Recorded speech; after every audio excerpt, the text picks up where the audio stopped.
Hello everyone, welcome back to this new class. साथी आप सभी का स्वागत है इस आर ओ पी वाई की शॉर्ट नोट्स की क्लास में। आज की क्लास में साथी हम लोग डिस्कस करने वाले हैं आर ओ जो मुख्य परीक्षा का पेपर है 2013। लगभग लगभग हम लोग इस मेंस सीरीज को कंप्लीट करने वाले हैं और इसमें एक दो क्लास और आ जाएगी। 2010 का पेपर बस बचेगा, ठीक है। मेंस का बाकी सारा पेपर मेंस का हमने करा दिया है, यानी 2000 आज के कंप्लीट करने के बाद से 2021 तक के मेंस के पेपर करा दिए हैं। ध्यान रखिएगा, ये आप लिए इसलिए इंपॉर्टेंट है कि पीवाई के से प्रश्न पूछे जाते हैं और आर ओ प्री में खास करके मेंस से ही प्रश्न पूछे जाते हैं। अभी पिछली बार ही जो हुआ था पेपर, उसमें लगभग लगभग ज्योग्राफी के 25-26 प्रश्न जो है सीधे सीधे पीवाई क्यू से थे। तो ये सेशन काफ़ी इंपॉर्टेंट होने वाला है। और जो साथी नए बता दें, करंट अफेयर के लिए इस सीरीज की क्लास आ गई। जैसा कि आप देख पा रहे हैं, ये सारा मैराथन क्लास आप जरूर देख लीजिएगा। और जिनको भी प्रैक्टिस करनी है पुल्लेट टेस्ट की, ठीक है, संस्कृति आईएएस और दे आईएएस के सीरीज जो है फुल एंड टेस्ट लगभग 15+ आपके फुल एंड टेस्ट सीरीज आपको टेलीग्राम पर उपलब्ध है। तो पीडीएफ के लिए आप टेलीग्राम से ग्रुप पे मैसेज कर लीजिएगा। और साथ साथ करंट अफेयर जिन्होंने अभी तक अच्छे से तैयारी नहीं की है, जिनको भी लग रहा है अभी करंट अफेयर उनका तैयार नहीं है, वो हमारे टेलीग्राम से जुड़ के प्रैक्टिस बैच से जुड़ जाइए। वहाँ पे आपको इतनी प्रैक्टिस करा दी जाएगी, करंट अफेयर के प्रश्न आपके गलत नहीं होंगे। क्योंकि इसी बैच से जो है, इसी तरीके से पिछली बार यूपी पीसीएस और उत्तराखंड पीसीएस में लगभग 25+ प्रश्न देखने को मिलेंगे। हेल्पफुल तो बिहार पीसीएस के लिए भी होता है, उसके लिए अलग से बैच आएगा, उसके लिए आप परेशान ना होइए, आइएगा। आज के सेशन के लिए हम फटाफट बताएं, साथी तक शेयर कीजिए और वीडियो को लाइक कर दीजिएगा। स्टार्ट करेंगे आज के अपने सेशन को। यहाँ से देखिएगा कि मेंस 2013 का जो पेपर, उसके सारे इंपॉर्टेंट पॉइंट्स का शॉर्ट नोट्स आपको देखने को मिलेगा। पूरे सेशन को अच्छे से देखिएगा और कोशिश कीजिएगा नोट्स जरूर इसका बना लें। कह रहा है पहला प्रश्न पूछा था, हड्डी से निर्मित जो आभूषण जो है भारत में मध्य पाषाण काल में कहाँ से प्राप्त हुए थे? तो प्राप्त हुए आपके महदहा से। कहाँ से? महदहा से। हड्डी से निर्मित आभूषण और भारत में किस काल के? तो मध्य पाषाण काल के। ध्यान देंगे, इंपॉर्टेंट पॉइंट ये है कि यह स्थल जो है प्रतापगढ़ उत्तर प्रदेश में स्थित है। कहाँ पर? प्रतापगढ़, यूपी के प्रतापगढ़ में जो है ये आपका स्थित है। अगला पॉइंट इसमें इंपॉर्टेंट एक ध्यान दीजिएगा कि कह रहा है कि हड़प्पा का नगर जो 3 भागों में विभक्त था। कौन सा हड़प्पा का नगर था जो 3 भागों में विभक्त था? तो धौलावीरा, ठीक है, धौलावीरा ये विभक्त था। इसके बारे में इंपॉर्टेंट पॉइंट ये है कि खोज इसकी जो है 1990 में की गई। ये स्थित कहाँ है? धौलावीरा तो आपके गुजरात में स्थित है। खोज किसने की? तो आर्यस विष्ट ने इसकी खोज की थी। ध्यान दीजिएगा, पीवाईक्यू के प्रश्न में आपसे सिर्फ इतना पूछा था कि कौन 3 भागों में विभक्त है। लेकिन प्रश्न जब अगली बार बनता है तो या तो रिपीट करते हैं या तो फिर उसके इर्द गिर्द प्रश्न बनता है। तो धौलावीरा तो आपसे पूछ लिया कि 3 भागों में कौन सा हड़प्पी नगर विभक्त था। तो मे भी अगली बार यहाँ से अगर जब प्रश्न बनेगा तो यदि इसका खोज पूछ ले, कब हुआ, किसके द्वारा हुआ, कहाँ पर ये स्थित है, तीन सारे पॉइंट्स को भी ध्यान में रख के चलेंगे। इसलिए ये नोट्स आपके लिए बहुत महत्वपूर्ण है। अच्छे तरीके से जो भी साथ इस नोट्स को कर लेंगे, आप पेपर देकर आइएगा, खुद बताइएगा कितने प्रश्न आपको इस सिर्फ नोट्स से, मेंस के एंड रिटन नोट्स से मिले हैं। कंप्लीट पीडीएफ के लिए आप टेलीग्राम से जुड़ना ना भूलिएगा, लिंक डिस्क्रिप्शन में आपको मिल जाएगा। अगला पॉइंट कह रहा है कि वैदिक कर्मकांड में होता का संबंध किससे है? तो ये ऋग्वेद से इनका संबंध है। किससे? ऋग्वेद से। और वेद संबंधी ये कार्य करने वाला जो होता था उस टाइम, उनको कहते थे होता, ठीक है। अन्य वेदों की अगर हम बात करें तो सामवेद से संबंधित जो पुरोहित है उसको उद्गाता कहते हैं। यजुर्वेद से जो संबंध रखते थे उनको, है ना, अथर्वयु कहते थे। और अगला पॉइंट है अथर्ववेद, इससे जो संबंध रखते थे उसको ब्रह्म कहते थे। चारों को चारों पॉइंट, एक पॉइंट आपसे पूछा है वैदिक कर्मकांड में जो होता पॉइंट देखे टर्मोलॉजी के रूप में, ठीक है। बाकी अन्य पॉइंट भी आपको ध्यान में रखना है कि इन 3 वेद का जो है क्या क्या नाम होता है जो उनके पुरोहित हैं। अगला पॉइंट कह रहा है, देखिएगा ये मोस्ट इंपॉर्टेंट है, मैं कई बार आपसे कह चुका हूँ। जो लोग लगातार क्लास कर रहे हैं, सारा पिछला क्लास किए हैं, उनको पता होगा कि बौद्ध संगीति से एक प्रश्न आपको देखने को मिल रहा है। इसमें चौथी बौद्ध संगीति पूछा हुआ है। कनिष्क के काल में ये होती है कुंदलवन कश्मीर में। कहाँ पे? कुंदलवन कश्मीर में। और कनिष्क जो है ये कैसा शासक है? तो कुषाण वंश का ये शासक है कनिष्क, ये भी ध्यान रखना है। इसी आपकी संगीति में बौद्ध धर्म आपका विभक्त हो जाता है हीनयान और महायान में। किसमें? हीनयान और महायान में क्या होता है? विभक्त हो जाता है। ये सारे पॉइंट ध्यान रखेंगे। आगे बढ़ेंगे साथियों। अगला पॉइंट, सिकंदर ने झेलम तट पर पराजित किया था किसको? तो पुरु को पराजित किया, यानी पोरस को। यही वो झेलम नदी है जिसको प्राचीन में क्या कहा जाता है? बितस्ता नदी कहा गया है। तो नदियों के जो पुराने नेम है, ठीक है, वो नेम भी आपसे पूछे जाते हैं। तो जो नदी चर्चा में आई, यानी प्रश्न में पूछा गया है, ठीक है। झेलम की बात आई तो इसको ध्यान रखिएगा, इसको वितस्ता भी कहते हैं। और सिकंदर ने पराजित किया था किसको? पोरस को इस नदी तट पर पराजित किया था। सिकंदर भारत में प्रवेश कैसे किया? तो 326 ईसा पूर्व में अगर आप देखें तो खैबर दर्रा से पार करके वो भारत आया था। अगला पॉइंट देखिएगा, इंपॉर्टेंट है, कह रहा है शक संवत। ठीक है, शक संवत जो है प्रारंभ होता है तो 78 केडी से। ठीक है, 78 ईस्वी से प्रारंभ होता है और किसके द्वारा? कनिष्क के द्वारा प्रारंभ किया था शक संवत। अगला पॉइंट देखेंगे क्या कह रहा है, किस स्रोत में ये उल्लिखित है कि प्राचीन भारत में दास्तान नहीं थी? ठीक है, तो कौन सा ऐसा स्रोत है जिसमें ये बात कही गई थी? तो ये इंडिका। किसकी है इंडिका? तो मेगास्थनीज की लिखी ये पुस्तक है। ठीक है, इसमें ये वर्णन किया गया है कि प्राचीन भारत में जो है दास्तान नहीं थी। और ये इंपॉर्टेंट प्रश्न है ना, ध्यान दीजिएगा, पूछा हुआ है। और घूम फिर के अगर आपसे अगली बार अगर पूछ ले, इंडिका दे दे या कुछ किताब ऐसी दे कुछ मिलान करने के लिए, तो आपको याद होना चाहिए कि इंडिका जो है मेगास्थनीज की पुस्तक है। कमेंट करके जरा बताइए, एक प्रश्न जो है मेगास्थनीज जो है किसका दरबार में ये आया था? ठीक है, इंपॉर्टेंट रहेगा, बताइएगा। अगला पॉइंट कह रहा है तमिल ग्रंथों में लघु वेद की संज्ञा दी गई तो किसको? पुराल को। ठीक है, और ये पुराल जो इसके रचयिता कौन है? तो तिरुवल्लुवर। कौन? तिरुवल्लुवर। अभी रिसेंट में ये चर्चा में थे। ठीक है, क्योंकि इनकी जो है फिलीपींस में इनकी एक प्रतिमा का अनावरण किया गया है ना, करंट अफेयर में हमने आपको पढ़ाया था तिरुवल्लुवर। तो ध्यान दीजिएगा ये पॉइंट। और ये लघु वेद की रचना करते हैं पुराल की। ठीक है, अगला पॉइंट है इसमें कि इस ग्रंथ में कुल जो है 133 अध्याय आपको मिलेंगे, 1330 आपको कविताएं मिलेंगी। इंपॉर्टेंट क्यों हो जाता है कि ये जो है इसको तमिल साहित्य का बाइबिल या पंचम वेद माना जाता है, इसलिए मोस्ट इंपॉर्टेंट है। तमिल ग्रंथ में इसको लघु वेद की संज्ञा दी गई। ठीक है, अन्य में इसको देखेंगे तमिल साहित्य के इसको बाइबिल भी कहा जाता है, पंचम वेद कहा जाता है। इसके बारे में ये जो ग्रंथ के अध्याय हैं, कविताएं, इसको ध्यान रखिएगा, क्योंकि इस तरीके से ग्रंथ के आपसे पूछा जा चुका है उसके अध्याय और कविताओं के खंड के बारे में यूपीपीसीएस में। आगे बढ़ेंगे तो अगला पॉइंट कह रहा है कि चोल शासकों में कौन सा जो है वारियम जो उद्यान प्रशासन का कार्य देखता था? तो टोट्टोवारियम। कौन सा? टोट्टोवारियम जो है उद्यान प्रशासन को देखता था। अगला पॉइंट आपसे पूछा था कि शाहनामा का लेखक। ठीक है, शाहनामा का लेखक फिरदौसी, आपको ध्यान रखना इंपॉर्टेंट है। ये महमूद गजनवी के दरबार का एक कवि था। कौन था? महमूद गजनवी के दरबार का कवि था। इंपॉर्टेंट है, ध्यान रखिएगा साथियों। इस क्लास को करने के बाद से आपको बहुत सारे प्रश्न परीक्षा में सीधे सीधे डायरेक्ट मिलेंगे। ठीक है, तो ये बहुत इंपॉर्टेंट है कि आप मेंस के पीवाईक्यू को अच्छे से करके जाएं। प्रीलिम्स वाला अगर थोड़ा सा रह भी जाए कोई बात नहीं, लेकिन प्री देने जा रहे हैं तो मेंस के एक भी प्रश्न आपसे छूटने नहीं चाहिए। और इन सबका नोट्स हम आपको कहाँ पर प्रोवाइड करा रहे हैं? टेलीग्राम पर प्रोवाइड करा रहे हैं। जीएस सक्सेस मंत्रा के नाम से चैनल होगा, वहाँ से जुड़ जाइएगा। अगला पॉइंट कह रहा है तारीख फरिश्ता। फरिश्ता द्वारा लिखित। ठीक है, तारीख फरिश्ता किसके द्वारा लिखित है? फरिश्ता द्वारा लिखित है। बीजापुर के शासक जो है इब्राहिम आदिल शाह को ये समर्पित है। किसको? इब्राहिम आदिल शाह को ये समर्पित है तारीख फरिश्ता, ध्यान रखिएगा। आगे बढ़ेंगे, इसमें एक अगला पॉइंट है उसको ध्यान देंगे कि फरिश्ता जो है इसका पूरा नाम क्या है? ठीक है, फरिश्ता इसका नाम है मोहम्मद कासिम हिंदू शाह। ठीक है, इसका नाम क्या है? मोहम्मद कासिम हिंदू शाह। ये भी पॉइंट आपको ध्यान में रखना है। अगला पॉइंट कह रहा है औरंगजेब की मृत्यु के समय मराठा जो है नेतृत्व किसके हाथों में था? तो ताराबाई के हाथों में था। किसके? ताराबाई के हाथों में था। इसकी मृत्यु जो है 3 मार्च 1707 ईस्वी की होती है। और यहीं से जो है मुगल फाल का जो है डाउनफॉल शुरू हो जाता है, औरंगजेब की मृत्यु के बाद ही।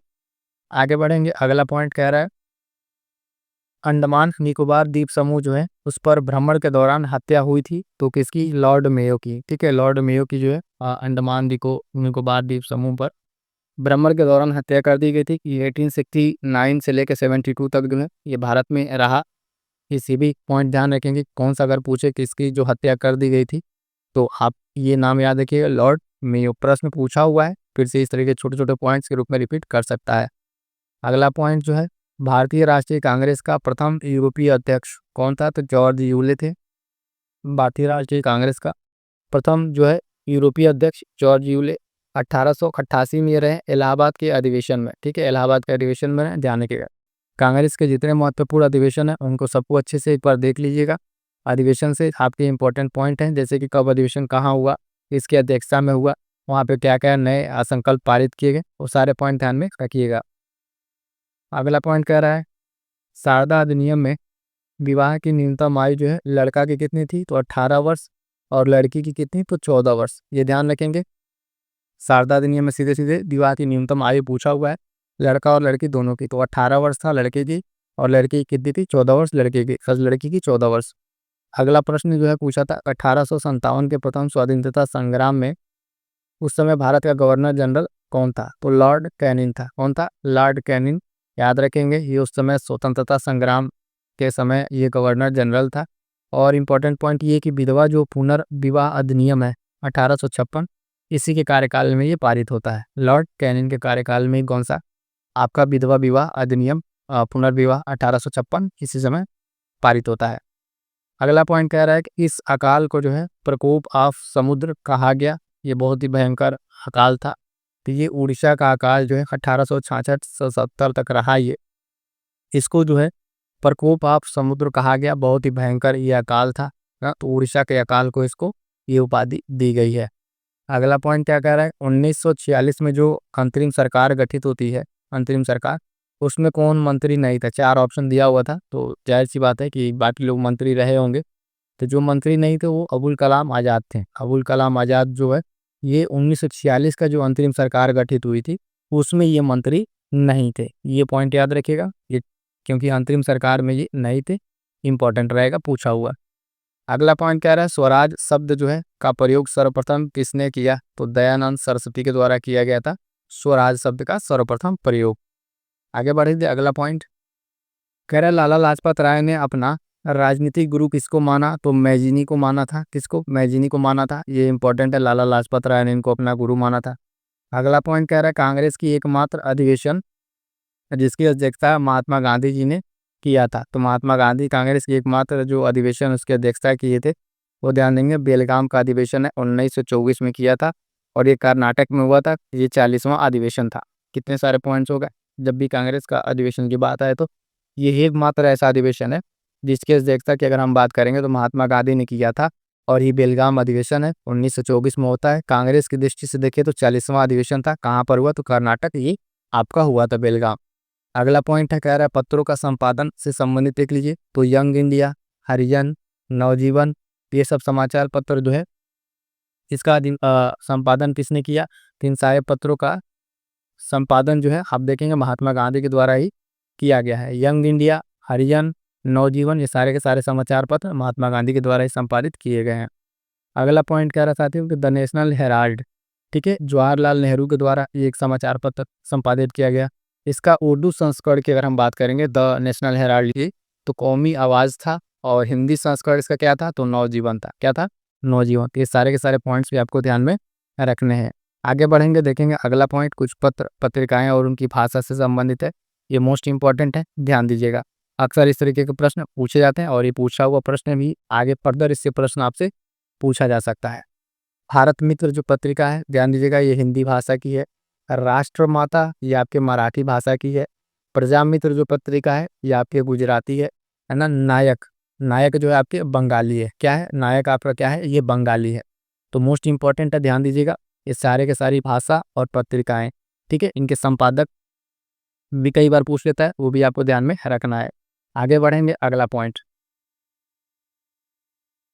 अगला पॉइंट जो पूछा था कह रहा है कि आईएनसी यानी इंडियन नेशनल कांग्रेस के किस अधिवेशन में महात्मा गांधी को चंपारण के किसानों की समस्या से अवगत कराया गया था। तो ध्यान दीजिएगा ये जो अधिवेशन था लखनऊ का अधिवेशन था। 1916 में अधिवेशन हुआ। इसमें जो है इसकी अध्यक्षता जो है अंबिका चरण मजूमदार के द्वारा की गई।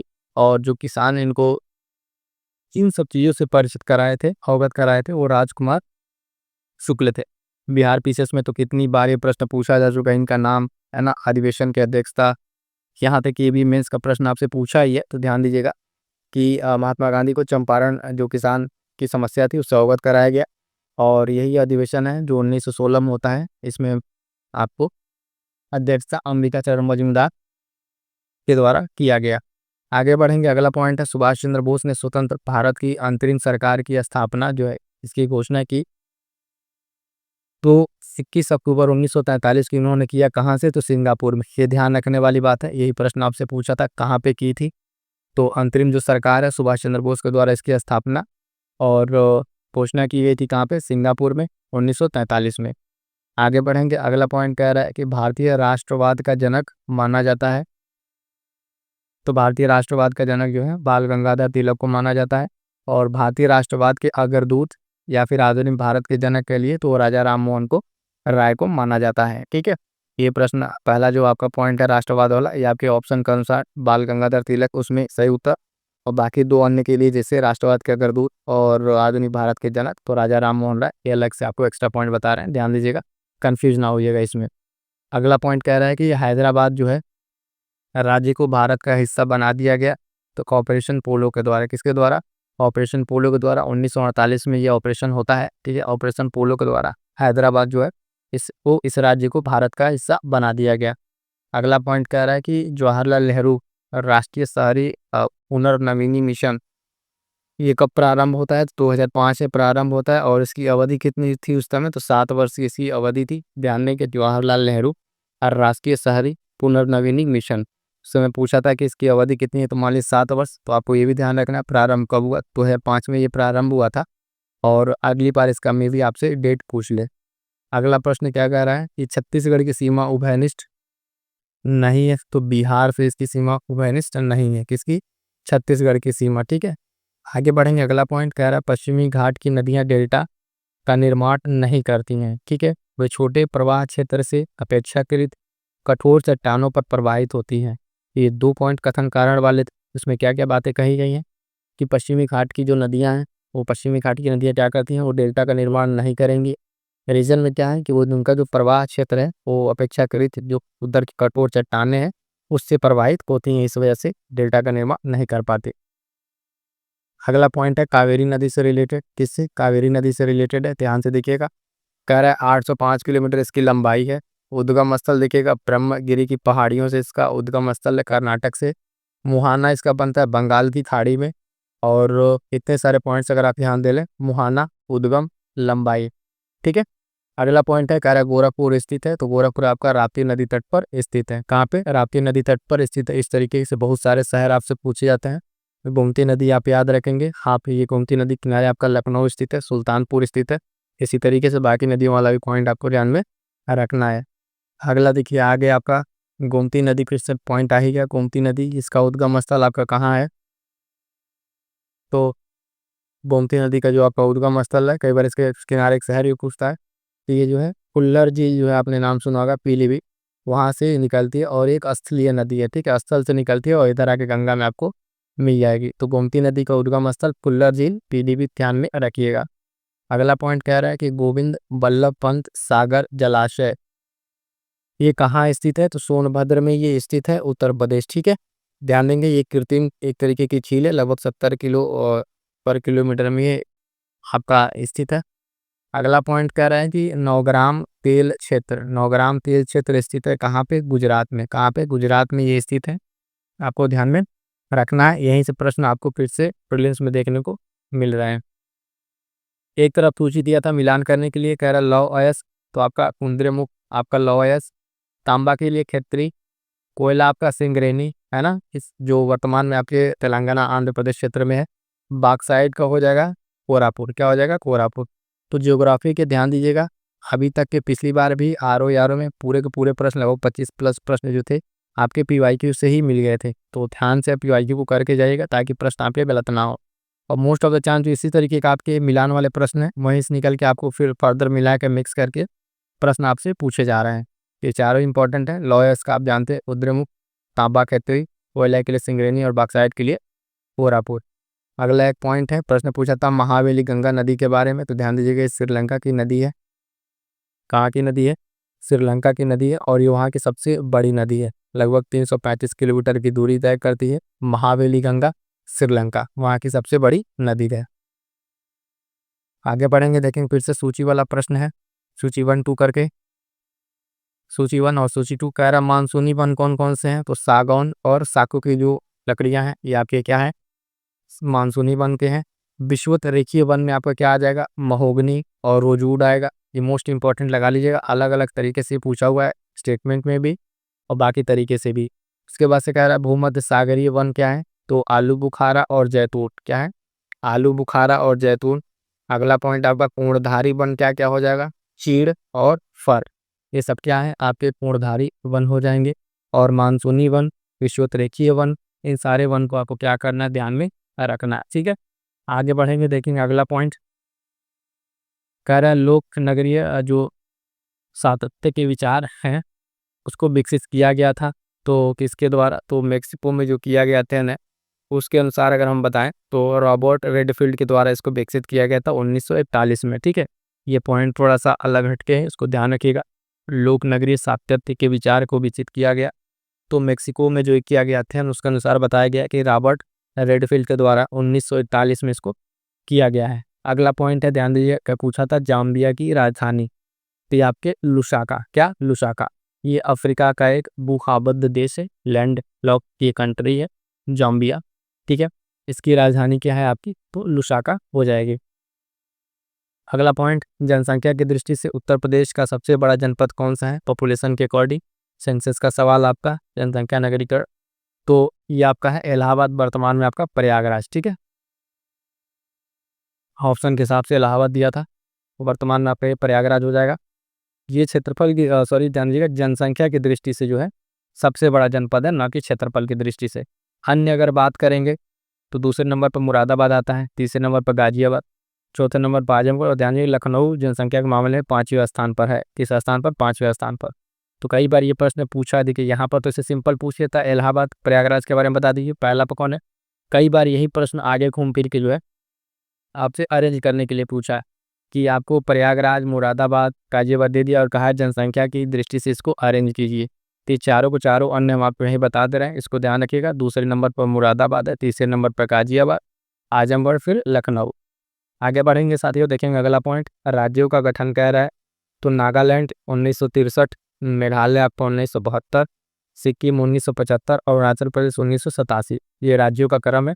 कई बार आपसे पूछ लेता है कि इनको स्थापना के क्रम अनुसार में व्यवस्थित कीजिए, कई बार कहता है कि सूची दे देगा मिलान करने के लिए। ठीक है, तो ये अलग अलग चीज़ें हैं, इस तरीके से प्रश्न पूछता है। खासकर ज़्यादा इंपॉर्टेंट आपको क्रम में अरेंज करने वाला ही रहता है, तो उसमें आपको डेट सारा याद होना चाहिए। आगे बढ़ेंगे, देखेंगे अगला पॉइंट। अगला पॉइंट क्या कह रहा है? अगला पॉइंट है, ध्यान दीजिएगा, कह रहा है कि किस राज्य का जो है लिंगानुपात राष्ट्रीय औसत से ऊपर है? तो ये था झारखंड का। झारखंड का आपका 948 था दिए गए ऑप्शन के अनुसार, और जो है आपका राष्ट्रीय कितना था? 943। तो ये इंपॉर्टेंट प्रश्न था, ये पूछा गया था। अगला पॉइंट कह रहा है साथियों, ध्यान देंगे, 21 राज्य में स्त्री पुरुष शिक्षा में अंतर निम्नतम है? तो आपके मेघालय में अंतर की बात कर रहा है, ध्यान दीजिएगा। राज्य में कह रहा है स्त्री पुरुष की शिक्षा में अंतर निम्नतम है, तो आपके मेघालय में ये अंतर कम है। और अब बात करेंगे जनगणना 2011 के अनुसार उत्तर प्रदेश की साक्षरता दर की, तो 67.7% आपकी कुल जनता साक्षरता है। पुरुष की इसमें बात करेंगे साक्षरता तो 77.28, महिला की बात करेंगे तो 57.18। ठीक है, ये पॉइंट आपको ध्यान में रखना है। ये किससे रिलेटेड है? उत्तर प्रदेश की साक्षरता से संबंधित आपका ये डेटा यहाँ पे दिया गया है, जो कि पूछा भी गया है। किस जनगणना वर्ष में भारत में जो है लिंगानुपात 946 था? ये एग्जैक्ट ऐसे प्रश्न पूछा था, तो 1951 में 4 ऑप्शन इसी तरीके से दिया था, 1950, 51, 52, 56 करके दिया था। तो ध्यान रखेंगे, ये जो जनगणना है ईयर में एग्जैक्ट 1946 अनुपात कब था? तो 51 में था। आगे बढ़ेंगे, अगला पॉइंट कह रहा है वर्ष 2001 और 11 की अवधि में कुल जनसंख्या में निम्नतम प्रतिशत वृद्धि वाला राज्य कौन सा है? तो आपका ये नागालैंड। कौन सा? नागालैंड। साथियों बता दें कि जनसंख्या नगरीकरण के नाम से एक वीडियो होगा PYQ की, ठीक है, उसमें सिर्फ मतलब आपके लिए सब्जेक्ट वाइज कंप्लीट जनसंख्या नगरीकरण का लगभग 1 घंटे के आसपास की वो वीडियो है, इसी चैनल पर होगी, जाके एक बार देख लीजिएगा। इस मैराथन या किसी प्लेलिस्ट में होगी, RO एग्जाम के नाम से, उसको देख लीजिए। उसमें इस तरह के सारे प्रश्नों का आपका समावेश एक ही जगह मिल जाएगा, तो बहुत इंपॉर्टेंट होगा आप सभी के लिए। वर्ष 2001-11 की अवधि में कुल जनसंख्या में निम्नतम वृद्धि जो है प्रतिशत वृद्धि आपके नागालैंड में देखने को मिला था। अगला पॉइंट है, कह रहा है कि रेडफील्ड तथा सिंगर के मतानुसार प्राथमिक नगरीकरण की प्रक्रिया को लोक परंपरा के विकास से विशेषीकृत किया जाता है। ठीक है, तो ये बात आपको क्या ध्यान रखनी है कि रेडफील्ड और सिंगर के अनुसार ये बात की गई है कि जो प्राथमिक नगरीकरण है उसकी प्रक्रिया को लोक परंपरा के विकास से विशेषीकृत किया जाता है। अगला पॉइंट क्या कह रहा है, उत्तर प्रदेश के नगरों का भौगोलिक क्षेत्रफल की दृष्टि से अवरोही क्रम। क्रम ध्यान दीजिए, आरोही पूछ रहा है कि अवरोही पूछ रहा है। ठीक है, तो पूछा हुआ है नगरों का जो है भौगोलिक क्षेत्रफल की दृष्टि से और वही करो तो ध्यान देंगे आपका वाराणसी, गौतम बुद्ध नगर, बागपत, संत कबीर नगर। ठीक है, आप अगर ऐसे देखें तो 1535 किलोमीटर, 1400 के आसपास, 42, 1321 और 1015। तो ये भौगोलिक क्षेत्रफल के अनुसार है। अगले बार फिर से इसी में से घूम फिर के आपको कुछ ऑप्शन देकर आपसे पूछ सकता है। तो ये सारे पॉइंट्स आपको ध्यान में रखने हैं। अगला पॉइंट कह रहा है कि भारतीय गणतंत्र का जो प्रमुख है वो कौन होगा, तो वो आपका राष्ट्रपति होगा, कोई और नहीं। राष्ट्रपति भारत का एक राष्ट्रपति होगा। ये अनुच्छेद आपका आर्टिकल 52 में बताया गया। कार्यपालिका की संपूर्ण शक्ति उसी में निहित होगी, ये बात आपका बताएगा आर्टिकल 53 में। किसमें? आर्टिकल 53 में, अनुच्छेद 53 में आपको ये बात बताई गई है। तो ये 3-4 पॉइंट आपको ध्यान रखेंगे। प्रमुख राष्ट्रपति और ये संविधान में किस अनुच्छेद में बताया गया, तो 52 में, और शक्ति इसी में निहित होगी, ये 53 में बताया गया है। आगे बढ़ेंगे, देखेंगे सूची 1 सूची 2 के बारे में। ठीक है, सूची 1 सूची 2 एक तरफ संविधान के भाग हैं और दूसरी तरफ उसके प्रावधान है। कह रहा भाग 15 में क्या है, तो आपका निर्वाचन है। क्या है? निर्वाचन है। भाग 16 कुछ वर्गों के संबंध में विशेष उपबंध दिया गया है। भाग 17 में राजभाषा की बात की गई है। और भाग 18 आपका क्या है, जो है आपात उपबंध से संबंधित है। तो ध्यान दीजिएगा, एक बार फिर से आप रिवीजन कर लीजिएगा। संविधान के जो पूरे के पूरे भाग हैं एक से लेके, है ना, उनको आप अच्छे से रिवाइज कर लीजिए। यहाँ पे कुछ भाग लेके आपसे पूछा गया है। आगे बढ़ेंगे, अगला पॉइंट जो है कह रहा है राज्य के नीति निर्देशक तत्व जो है कहाँ पर है, तो भाग 4 में आपके हैं। अनुच्छेद 36 से लेके 51 को 51 को में आप जान रहे हैं मूल कर्तव्यों को जोड़ा गया है। ठीक है, मूल कर्तव्य आप जो किस समिति की रिकमेंडेशन पर जोड़ी गई है, कमेंट करके जरा बताइएगा। ठीक है, देखते हैं कितने साथियों को पता है। अगर पिछली क्लास किए होंगे अच्छे से तो आपको भी पता होगा, कई बार ये प्रश्न पूछा जा चुका है। अगला पॉइंट है संयुक्त संसद का जो संयुक्त सदन है, दोनों कंबाइंड बुलाने की संयुक्त बैठक कह लीजिए, उसका प्रावधान किसमें है, तो आपके 108 अनुच्छेद 108 में ये बात है कि संसद के दोनों सदनों का संयुक्त अधिवेशन होगा। आहूत कौन करेगा, मतलब ये बुलाएगा कौन, कि ये राष्ट्रपति बुलाएगा, लेकिन उसकी अध्यक्षता कौन करेगा, तो लोकसभा का अध्यक्ष उसकी अध्यक्षता करेगा। यानी संसद की जो संयुक्त बैठक है उसकी अध्यक्षता कौन करेगा, तो आपका लोकसभा का अध्यक्ष करेगा। बुलाएगा कौन संयुक्त बैठक, तो आपका राष्ट्रपति बुलाएगा। किस आर्टिकल में बात कही गई है, 108 में कही गई है। और लोकसभा का अध्यक्ष उसकी अध्यक्षता करेगा, ये बात किस आर्टिकल में कही गई है, 118 के क्लास 4 में ये बात कही गई है। कितने सारे पॉइंट्स अगर आप अच्छे से तैयार करते हैं, रिवीजन करते हैं बार बार, तो अच्छे से आपका पेपर जरूर उसमें होगा। आगे बढ़ेंगे, देखेंगे अगला पॉइंट क्या कह रहा है। कह रहा है कि शहरी गरीबी की जड़ जो है ग्रामीण क्षेत्रों में होती है। शहरी जो गरीबी है उसकी जड़ें कहाँ होती हैं, तो ग्रामीण क्षेत्रों में होती हैं। और ग्रामीण क्षेत्रों में शिक्षा का स्तर निम्न होता है। ठीक है, ये 2 पॉइंट आपको ध्यान में रखना है। ठीक है, शहरी गरीबी की जड़ जो है कह रहा है ग्रामीण क्षेत्रों में होती है।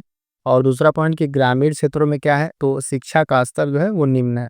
वो क्यों निम्न है, ये वर्तमान में आप सभी को पता है। अभी हाल फिलहाल में रिसेंट की न्यूज आई, उत्तर प्रदेश के प्राथमिक विद्यालयों का मर्जब होने जा रहा है, बहुत सारे स्कूल बंद होंगे, ये भी एक न्यूज़ है। भारत में गरीबी का स्तर निर्धारित होता है तो घरेलू उपभोक्ता के व्यय के आधार पर। भारत में जो आपका गरीबी का स्तर है वो कैसे निर्धारित होता है, तो वो निर्धारित होता है घरेलू जो उपभोक्ता है उसके व्यय के आधार पर निर्धारित होता है। अगला पॉइंट ध्यान दीजिएगा कि water prevention and control of pollution, ठीक है, जो सेस एक्ट है वो लागू किया गया था कब, 1977 में। सीधे सीधे आपसे ईयर पूछा था कि कब ये लागू किया गया था, तो 1977 में ये लागू किया गया था, ध्यान दीजिएगा। Water prevention and control of pollution cess act. अगला पॉइंट है कह रहा मूंगफली मुख्य फसल कहाँ की है, तो मूंगफली की अगर हम बात करेंगे तो आपकी मुख्य फसल है गैम्बिया की। कहाँ की? गैम्बिया की ये मुख्य फसल है। और अगला पॉइंट पूछ रहा है कि देश में जो है एग्रीकल्चर नहीं, इकोलॉजिकल क्षेत्र ये कितने हैं, तो भारत में कुल आपके ये कितने हैं, तो ध्यान दीजिए आपके 20 हैं। ठीक है, कृषि पर्यावरणीय क्षेत्र कितने हैं, तो आपके 20 हैं। किसमें? 20 है। ये पॉइंट आपको ध्यान में रखना है। ठीक है ना। एक आपसे पूछता है कृषि का भी, और यहाँ पे क्या पर्यावरण वाला आपसे पूछा हुआ है।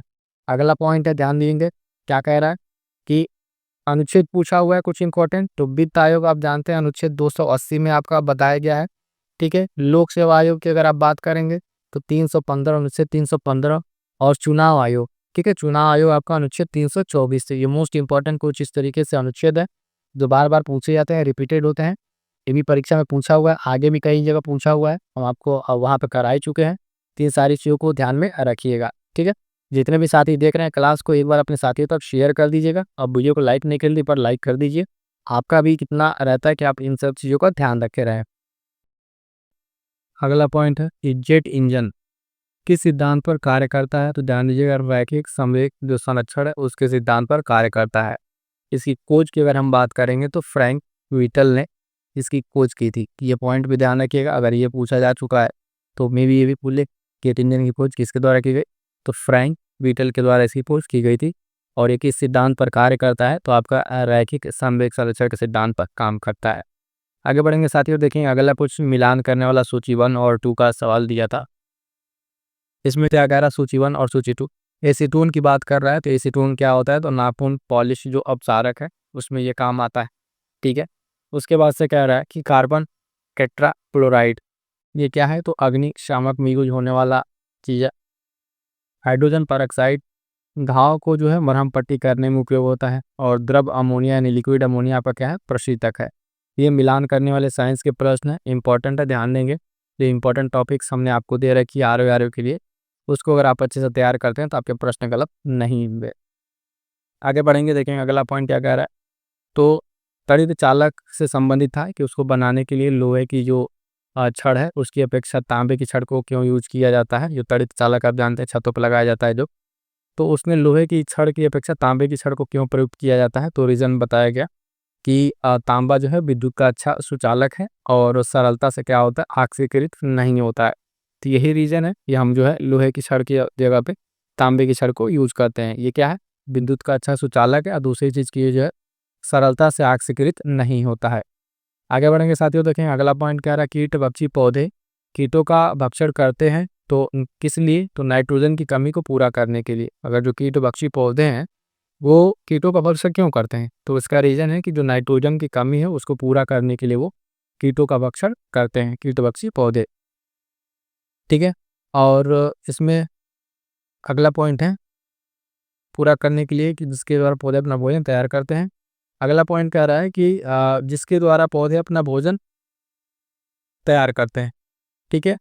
तो पौधे अपना भोजन तैयार करते हैं तो सिंपल सी बात है, प्रकाश संश्लेषण से अपना भोजन तैयार करते हैं, इसको ध्यान रखेंगे।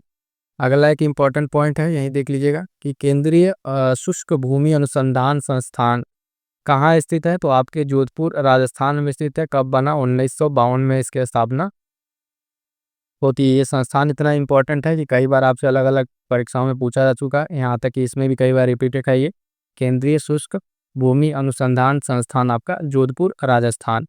आगे बढ़ेंगे, देखेंगे अगला पॉइंट क्या कह रहा है कि समुद्री शैवाल या जो है क्रिया चंद्रमा के प्रकाश में करते हैं। जिस समुद्री शैवाल करते क्या है? समुद्री शैवाल जो है प्रकाश संश्लेषण जो है ये अपनी क्रिया चंद्रमा के प्रकाश में करते हैं।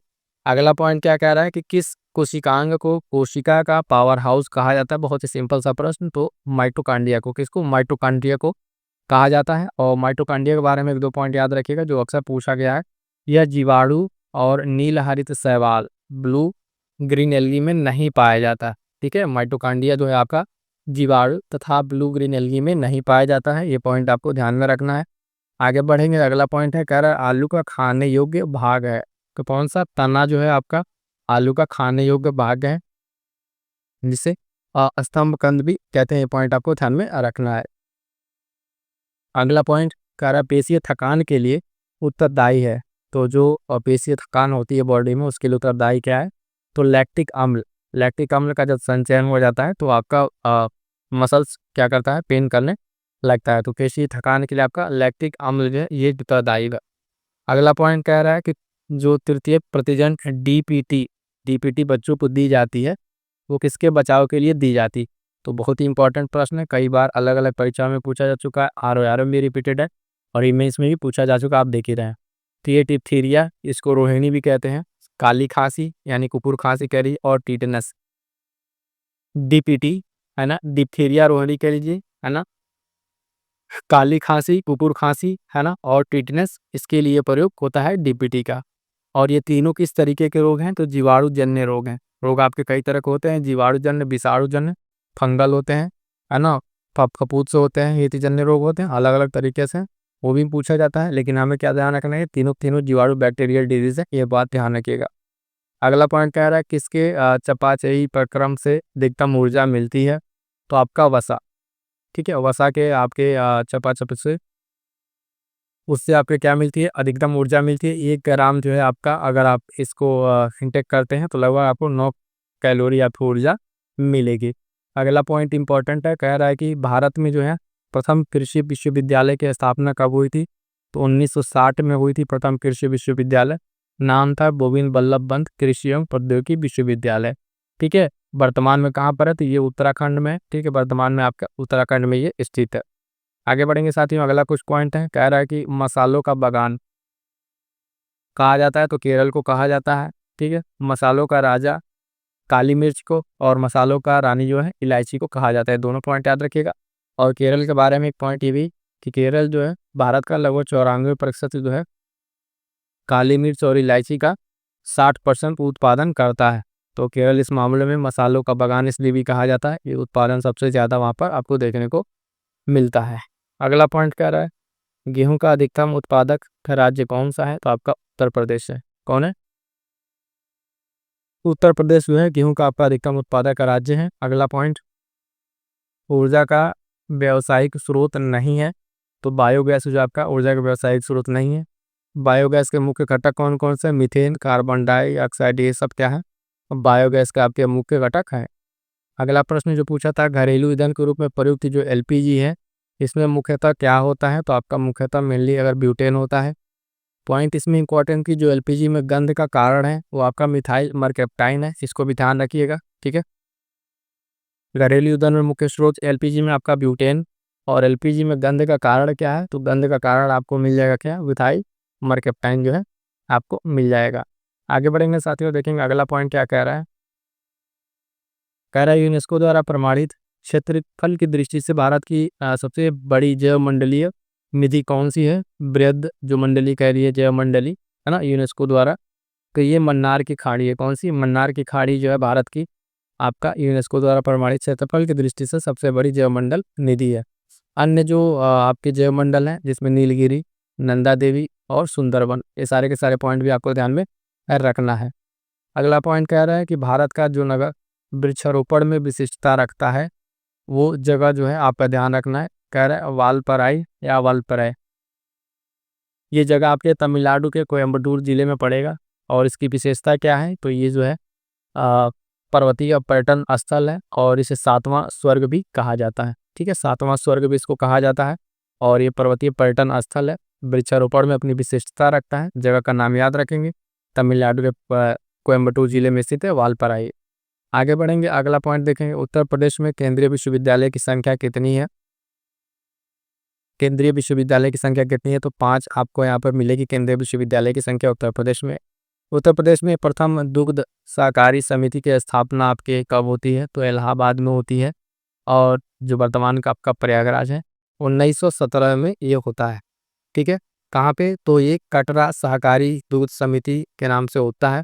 किसके नाम से? कटरा सहकारी दूध समिति। और ध्यान दीजिएगा, उत्तर प्रदेश के साथ साथ ये देश का भी पहला सहकारी दूध समिति थी। ठीक है, ये भी पॉइंट ध्यान देंगे।